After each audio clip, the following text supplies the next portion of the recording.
yabwe era gye buvuddeko gavumenti yakabatema nti terina nsimbi za kubasasula n'ensako yalinga ebaweebwa n'eggibwawo.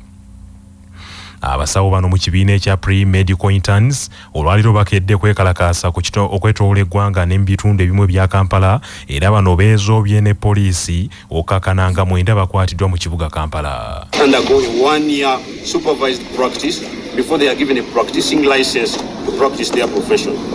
Medical interns are a critical workforce offering 75% of medical care, including emergencies and on-call coverage in our health system. Interventions that are most critical in ensuring that life is preserved.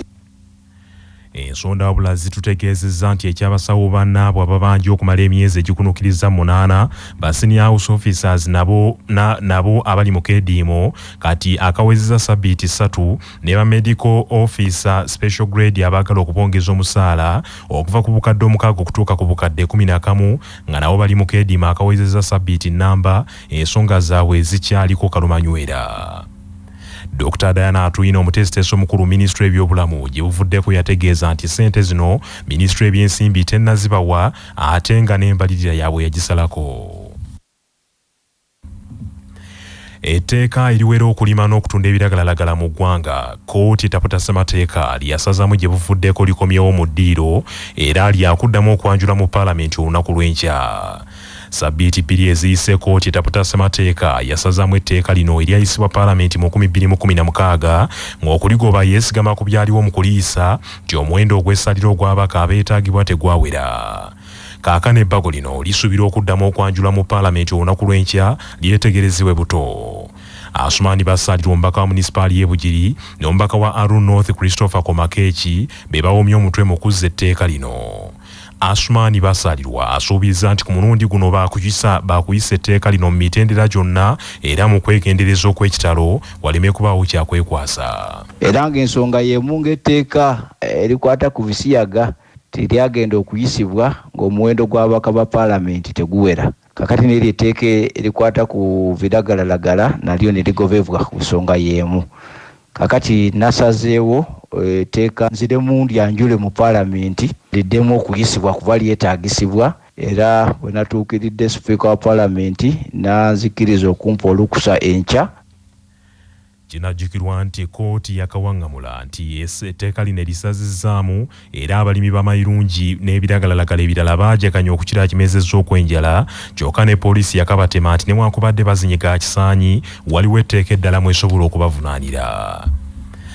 Ssaabaduumizi wa poliisi ya Uganda Martin Okotyotyola ataddewo akakiiko akabambega ak'enjawulo kabuulirize ku ngeri abaserikale ba poliisi ebidduka gye baatuuka okufiiriza gavumenti omudidi gw'ensimbi bwe beezibika ensimbi ezisukka mu buwumbi 3.5 ze baatanze abagoba b'ebidduka.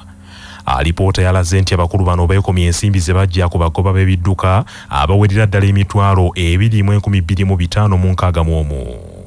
Ebiwandiiko by'ekitongole ekiwooza ky'omusolo Uganda Revenue Authority byalaze nti obuwumbi 3.5 tebulabikako wadde nga zaayingizibwa mu bitabo bya poliisi nga kiteeberezebwa nti waliwo abaserikale mu poliisi y'ebidduka abaazissa ku mumwa.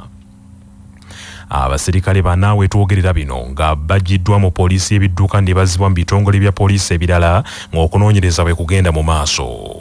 Omwogezi wa poliisi mu ggwanga Fred Enanga ategeezza bannamawulire ku kitebe kya poliisi ekikulu enaggulu nti abajjiddwa mu kitongole kya poliisi y'ebidduka bakyanoonyerezebwako era bwe kizuulwa nti ddala ensimbi zino baazikumpanya bajja kuzibasesemya. Naye nga Inspector General Police yataddewo akakiiko okuva mu bakesi bambega n'aba finance okwetegereza tickets zino n'okuzuula baani abalina akakwate ku kubulankanyizibwa kwa ssente ezo. Naye nga mu bimu ba auditor bebyafuluma balaga nti abakozi abamu abaali bamaze ebbanga mu kitongole kya EPS bakyusibwe era ASP Nampima Farida n'agibwayo, SP Ansaasire Claire ne SP Awuma abo nabo bakomezeddwawo ku kitebe ekikulu. Bwe kinaazuulwa nti balina akakwate ku kubulankanyizibwa kwa ssente zino era alipoota eyo mujja kuba mugifuna. Ebyo nga bikyali awo abaserikale mu ggye ly'eggwanga erya UPDF ne poliisi bongedde okuyibwa mu bungi ku nsalo eyawula Uganda ne South Sudan okutebenkeza ebitundu ebyo nga abaserikale bano bayiiriddwa okumalawo okulwanagana okuli wakati w'abamadi abalugwala n'abalinga abazze balwanagana ne bannansi ba South Sudan abakuku. Sabbiiti ewedde Okulwanagana mu Bamadi abalugwala n'abakuku okuva mu South Sudan kwaleka ensisira 43 zookeddwa omuliro ne zifuuka muyonga mu kulwanagana okwali mu gombola y'Elefori mu disitulikiti y'e Moyo. Kaakano Fred Nanga agambye nti ensisira z'Abannayuganda essuka mu 40 zaayokebwa abannansi ba South Sudan era okusoomoozebwa kukyali kw'amaanyi erudde eyo. Mu kulwanagana kuno obusisira obwerera ddala 43 bwayokebwa omuliro nga 9 ku zo zaali z'abakuku okuva e South Sudan ate 34 nga za Bamadi n'abalugwala. Twayongedde amaanyi mu kitundu ekyo okulaba nti tuziyiza ebikolwa eby'ettemu, okutemagana n'ebikolwa eby'effujjo mu kitundu ekyo. Poliisi mu disitulikiti y'e Moyo nga eri wamu n'ekitongole ekiwoza ky'omusolo mu ngeri y'emu bakutte omusajja Robert Mayede abadde akukusa konteyina z'ebintu ebitulika 4 birambirira nga konteyina zino ziri 4 nnambirira ezibadde ziva mu Uganda okwolekera Congo.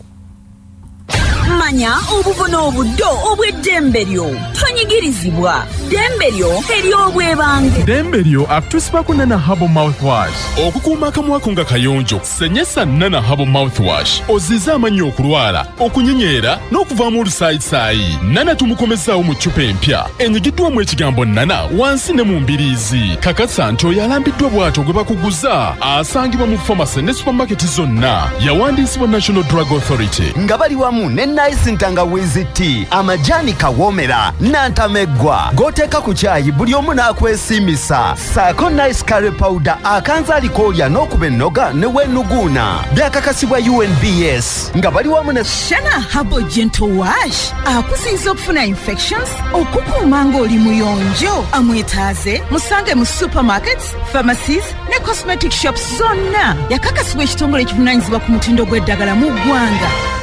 Omuntu ateeberezebwa okuzza omusango ogwa Nnagomola ayina eddembe okukkiriza omusango ogwo ng'ali ku poliisi nga munnamateeka Frederick Ssemwanga bw'annyonnyola. Mu misango egya Nnagomola singa omuntu avunaanibwa omusango avaayo n'agamba nti ayina ky'ayagala okwogera ekikwatagana n'okukkiriza nti yazize omusango, owa poliisi ajja kukwata omusibe oyo amutwale mu maaso g'omulamuzi ali ku ddaala erya magistrate. Era bw'amala omutuusa owa poliisi alina okuvaawo n'agenda n'aleka omusibe ono ng'alina omulamuzi era ng'ali ne kiraaka w'omulamuzi. Era etteeka ligamba nti omulamuzi ono bw'aba awandiika ebikwatagana n'omusibe ono by'agenda okwogera talina kukozesa mpapula za poliisi, alina kukozesa empapula eza kkooti.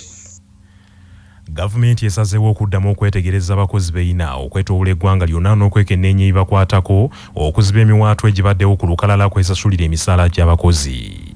Olwaleero Ssaabalirizi wa gavumenti asiibye ku kitebe kya disitulikiti y'e Wakiso okwetegereza abakozi bonna abali mu disitulikiti eyo ng'ekikwekweto kino kyakolebwa ne mu disitulikiti endala eziwerako. Omusasi waffe Ssaalongo Charles Kawuma Masembe yabaddeyo. Abakozi ku kitebe kya disitulikiti e Wakiso basiibye ku Obunkenke n'okwetala olw'abakozi ba ofiisi ya Auditor General okuzinda ekitebe kyabwe nga baagala bakakase ng'oba ddala bakozi ba gavumenti mu disitulikiti eno. Okusinziira ku akulira ebyekikugu n'abakozi mu disitulikiti eno Alfred Malinga, kino kiddiridde gavumenti okutandika okubuusabuusa nnamba y'abakozi berina olw'omusimbi omungi gweyiwayiwa ku bakozi ng'oba oliawo wandibaawo ab'empewo.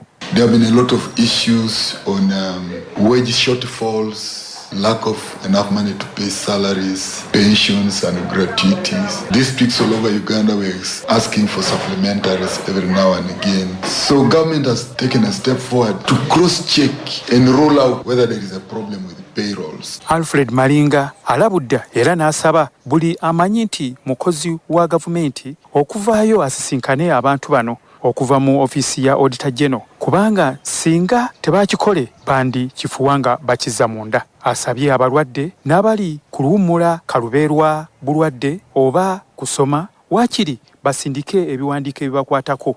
Due to the importance of this exercise, I want to call upon all the staff, employees of Wakiso District Local Government to attach this exercise much importance to it and ensure that they are verified, they are counted, that the documents that are required are presented. Because anybody who will not be verified, very sure they will certainly not be included on the payroll. Abakozi ba ofisi ya Auditor General ne bwe butuukidde ku ssaawa emu babadde bakyali ku bantu bano nga baagala okakasa era nti mu bbanga ttono mu nnaku ntono bajja kubanga bakkirira wansi mu municipality, town councils ne mu magombolola era nayo basisinkane abakozi baayo. Ku lwakya Basaka Masembe wano ewa Kiso.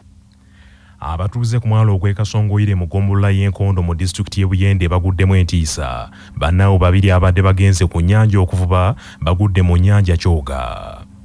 Bano be bamu ku bavubi abasatu abadde ku mazzi nga basaabalira mu lyato lyabwe eppyattuku lye baaguze olunaku lw'eggulo. Abagenzi Yekyaze Musa ow'emyaka 26 ne Musa na Venentulo ow'emyaka 24 ate Kaawona wasobodde okuwuga n'atuuka ku lukalu Yekizza Ronald ow'emyaka 23. Emirambo gyabwe poliisi y'e Buyende egiggyeewo ng'eyambibwako abalunnyanja ne baginnyulula mu nnyanja era ne gikwasibwa ab'eŋŋanda baziike. Amawulire g'ebyemizannyo mu mawulire gaffe agakya Basafama gakutuusibwako Modern Tea, amajani agajjudde obuwoomi n'eddekende nga buli anywedde ku caayi waago asigala agatendereza. Modern Tea gali mu bika omuli aga vanilla, ntangawizi n'ekisubi era gasange mu maduuka ne supermarket zonna. Modern Tea, your best choice. Nga bali wamu ne pikipiki TVS HLX CC 125 epakasa era gyeyune okuva mu Uvrage ebbanda. Essomero lya Buddo Secondary School Yesitukiddemu mpaka z'amasomero ga senior ez'omuzannyo gwa basketball eza Fresh Diary Secondary Games ezindira ku ssomero lya Ntale Secondary School mu disitulikiti y'Embarara. Buddo Secondary School okutuuka ku buwanguzi buno ekubye Elite High School ebwebajja obugoba 67-53 ate nga Mbogo Mixed SS ekutte ekifo kya kusatu bwekubye Bethel Covenant College obugoba 41-31. Mu mbeera y'emu St Mary's Kitende naye wangudde mu basketball w'abawala bwekubye St Noah Girls SS obugoba 65-5. Emizannyo gikomekerezeddwa olwaleero n'omupiira ogw'akamalirizo ogw'abawala ogw'ebigere era Amos College School yewangudde ekikopo ekyo bwekubye St Noah Girls SS Zana abadde balina ekikopo kino bakubye goal emu ku bwereere mu kisaawe ekyekakyeka Mbarara. Emizannyo emirala okubadde hockey, tennis, badminton, rugby ne table tennis yegizannyiddwa mu mpaka zino wabula nga empaka ez'omupiira ogw'abalenzi zikyayindirira ku ssomero lya Nyakasula SS mu kibuga Fort Portal. Ebyo nga biri bityo empaka za Premier League ziddamu okuzannyibwa ekiro kino ku ssaawa 4 ez'ekiro nga Leicester City egenda kuzuuzumba ne Liverpool. Leicester City ejja mu mupiira guno ng'erwana obutasalibwako ate nga Liverpool erwana okukiika mu mpaka za UEFA Champions League eza sizoni ejja. Amawulire okuva ebweru w'eggwanga gakutuusibwako Imara Hotel ekyengera Mugongo ng'okyamidde ku lw'e Masaka we mufunira empeereza ez'omulembe zonna ez'ebya woteeri n'akamwenyumwenyu. Essimu 07505980 ng'era bali wamu n'Asante Tangawizi Tea, amajani agakuyamba okukekkereza kubanga gatabuddwa wamu ne tea masala. Tolabanga okuba ebinyonyi bibiri n'ejjinja limu, gasange mu dduuka erikuliraanye. Omweso gw'ebyobufuzi mu Ghana agukyuse nate ng'eggwanga eryo lyeteekerateekera okulonda pulezidenti omwaka ogujja kirangiriddwa nti yaliko pulezidenti wa Ghana John Mahama agenda kukomawo okuvuganya. John Mahama yalondeddwa ekibiina mu ava ekya National Democratic Congress nga yayiseewo n'ebitundu 99 ku buli 100. Guno gugenda kuba mulundi gwa kusatu nga John Mahama alwana okuddamu okukulembera eggwanga eryo okuva lwe yameggebwa Nana Akufo-Addo aliko kati mu kulonda kwa bonna okw'omwaka 2016. John Mahama munnabyabufuzi mugundiivu nnyo mu Ghana yaliko omumyuka wa pulezidenti ku mulembe gw'omugenzi John Atta Mills yafiira mu ntebe era wano we yakwatira obuyinza n'akulembera Ghana okumala omwaka mulamba. Mu mwaka 2012 John Mahama yeesimbawo ng'awulira ekintu kimuwoomedde bannansi ne bamuwaaka lunafu okutuuka mu 2016 entebe ne bagimugagambulamu mu bulumi obungi. Agavuda mu kunoonyereza wano ku Basafama gakutuusibwako Esara Afro Chicks abaluza obukoko obw'olulyo n'okubugema era bakola n'emmere y'enkoko n'okukuwa amagezi mu by'obulunzi. Esara Afro Chicks. Mu mawulire ag'empuna poliisi evumbagidde ababbi 8 ab'ekyasa abaapangisizza wooteeri nnamba okumala omwaka mulamba ne basima empuku munda mu wooteeri eyo ebatuuse ku mudumu gw'amafuta. Ekibuga Cheongju ekya South Korea kisamaliridde poliisi wegudde ku kibondo ky'ababbi abaakuba enkambi munda mu hoteeri mu mwezi gumu gwokka ababadde batuuse ku mudumu ogutambuza amafuta nga bakozesa mukono. Bano poliisi basangiriza nga bategeka kubotola batandika okuyoola omudidi gw'ensimbi wabula kubanga ne gye batunda amafuta ago babadde bafunyeyo dda. Empuku eno ebadde weza fuuti 10 mu buwanvu ng'omuntu asobola okuyitamu nga yeetissa amafuta mu bidomola era kaakano obuzibu poliisi weyolekedde mu bwangu ddala kwe kuziika empuku eyo. Bannaffe amawulire ag'essaawa eno kangamalirize mu bufunze. Gavumenti kyadda kyepondoose ekkiriza okwekubakuba wano na wali enoonya ensimbi ez'okusasula abasawo abakyagezesebwa abadde beediimye n'okugonjoola ebizibu byabwe. Etteeka eriwera okulima n'okutunda ebiragalalagala mu ggwanga kkooti etapota ssemateeka lyasazaamu gye buvuddeko likomyewo mu ddiiro era lyakuddamu lyakwanjula mu paalamenti olunaku lw'enkya. Ssaabaduumizi wa poliisi ya Uganda Martin Okotyotyola ataddewo akakiiko k'abambega ak'enjawulo kabuulirize ku ngeri abaserikale ba poliisi ebidduka gye baatuuka okufiiriza gavumenti omudidi gw'ensimbi bwe beezibika omusimbi oguli mu buwumbi 3.5 ze baatanze abagoba b'ebidduka mu ggwanga. Omweso gw'ebyobufuzi mu Uganda gukyuse nate ng'eggwanga eryo lyeteekerateekera okulonda pulezidenti omwaka ogujja kirangiriddwa nti yaliko pulezidenti wa Ghana John Mahama agenda kukomawo okuvuganya. Bannaffe amawulire ak'essaawa eno bwe gatyo bwe gagenze. Sigala naffe ku CBS FM ey'obujjajja. Nze Joshua Musaasizi Nsubuga agundegunde omuteregga.